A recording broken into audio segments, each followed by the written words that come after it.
তোতা কাহিনী লিখেছেন রবীন্দ্রনাথ ঠাকুর। এক যে ছিল পাখি, সে ছিল মূর্খ। সে গান গাহিত, শাস্ত্র পড়িত না, লাফাইত, উড়িত, জানিত না কায়দা কানুন কাকে বলে। রাজা বলিলেন, এমন পাখি তো কাজে লাগে না, অথচ বনের ফল খাইয়া রাজহাটে ফলের বাজারে লোকসান ঘটায়। মন্ত্রীকে ডাকিয়া বলিলেন, পাখিটাকে শিক্ষা দাও। রাজার ভাগিনাদের উপর ভার পড়িল পাখিটাকে শিক্ষা দিবার। পণ্ডিতেরা বসিয়া অনেক বিচার করিলেন। প্রশ্নটা এই, উক্ত জীবের অবিদ্যার কারণ কি? সিদ্ধান্ত হইল, সামান্য খড়কুটা দিয়া পাখি যে বাসা বাঁধে, সে বাসায় বিদ্যা বেশি ধরে না। তাই সকলের আগে দরকার ভালো করিয়া খাঁচা বানাইয়া দেওয়া। রাজপণ্ডিতেরা দক্ষিণা পাইয়া খুশি হইয়া বাসায় ফিরিলেন। শ্যাকরা বসিল সোনার খাঁচা বানাইতে। খাঁচাটা হইল এমন আশ্চর্য যে দেখিবার জন্য দেশ বিদেশের লোক ঝুঁকিয়া পড়িল। কেহ বলে শিক্ষার একেবারে হদ্দমুদ্দ, কেহ বলে শিক্ষা যদি নাও হয়, খাঁচা তো হইল, পাখির কি কপাল। শ্যাকরা থলি বোঝাই করিয়া বকশিস পাইল। খুশি হইয়া সে তখনই পাড়ি দিল বাড়ির দিকে। পণ্ডিত বসিলেন পাখিকে বিদ্যা শিখাইতে। নস্য লইয়া বলিলেন, অল্প পুঁথির কর্ম নয়। ভাগিনা তখন পুঁথি লেখকদের তলব করিলেন। তারা পুঁথির নকল করিয়া এবং নকলের নকল করিয়া পর্বত প্রমাণ করিয়া তুলিল। যে দেখিল সেই বলিল, সাবাস, বিদ্যা আর ধরে না। লিপিকরের দল পারিতোষিক লইল বলদ বোঝাই করিয়া। তখনই ঘরের দিকে দৌড় দিল। তাদের সংসারে আর টানাটানি রহিল না। অনেক দামের খাঁচাটার জন্য ভাগিনাদের খবরদারির সীমা নাই। মেরামত তো লাগিয়াই আছে, তারপরে ঝাড়া মোছা পালিশ করা।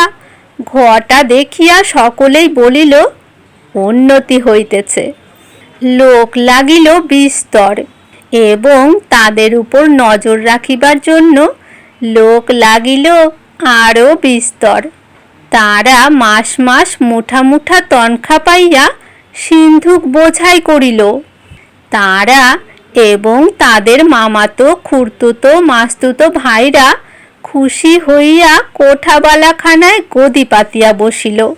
সংসারে অন্য অভাব অনেক আছে, কেবল নিন্দুক আছে যথেষ্ট।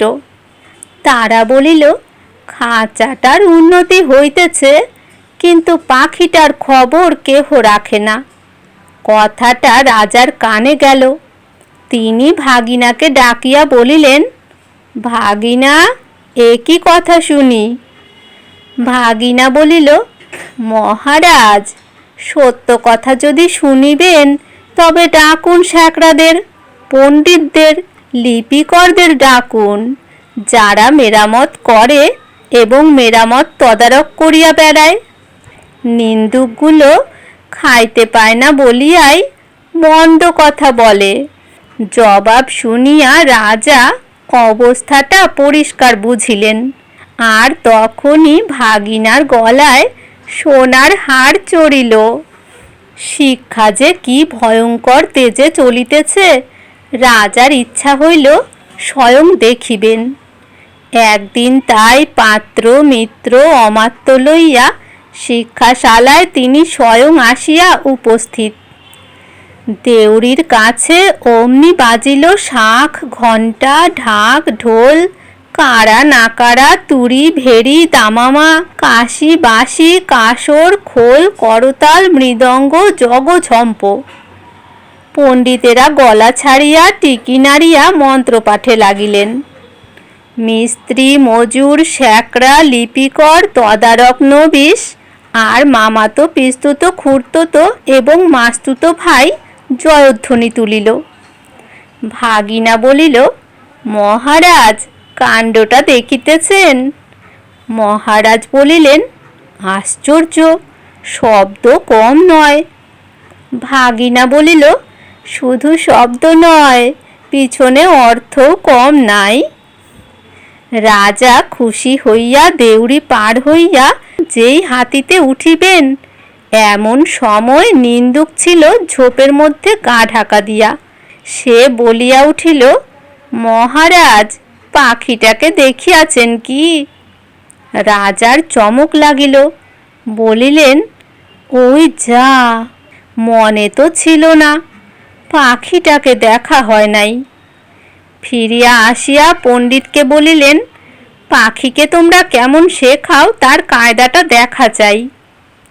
দেখা হইল। দেখিয়া বড় খুশি। কায়দাটা পাখিটার চেয়ে এত বেশি বড় যে পাখিটাকে দেখাই যায় না, মনে হয় তাকে না দেখিলেও চলে। রাজা বুঝিলেন আয়োজনের ত্রুটি নাই। খাঁচায় দানা নাই, পানি নাই, কেবল রাশি রাশি পুঁথি হইতে রাশি রাশি পাতা ছিঁড়িয়া কলমের ডগা দিয়া পাখির মুখের মধ্যে ঠাসা হইতেছে। গান তো বন্ধই, চিৎকার করিবার ফাঁকটুকু পর্যন্ত বোঝা। দেখিলে শরীরে রোমাঞ্চ হয়।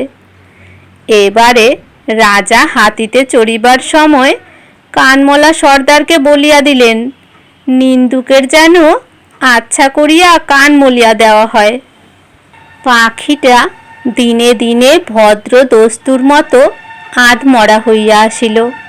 অভিভাবকেরা বুঝিল বেশ আশাজনক। তবু স্বভাব দোষে সকালবেলায় আলোর দিকে পাখি চায় আর অন্যায় রকমে পাখা ঝটপট করে।